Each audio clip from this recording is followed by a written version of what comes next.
उत्तराखंडमध्ये चारधाम यात्रा सुरू आहे। थोड्याच वेळात केदारनाथ धामचे दरवाजे उघडतील।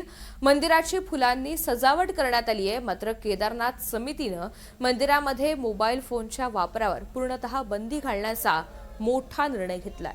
मंदिराची पवित्रता आणि भाविकांची सोय लक्षात घेऊन हा निर्णय झालाय।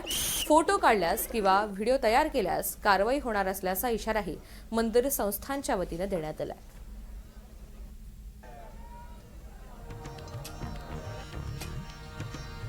उत्तराखंडमध्ये चारधाम यात्रा सुरू होती आणि थोड्याच वेळात केदारनाथ धामचे दरवाजे उघडतील। दरवर्षी हा सोहळा संपन्न होत असतो।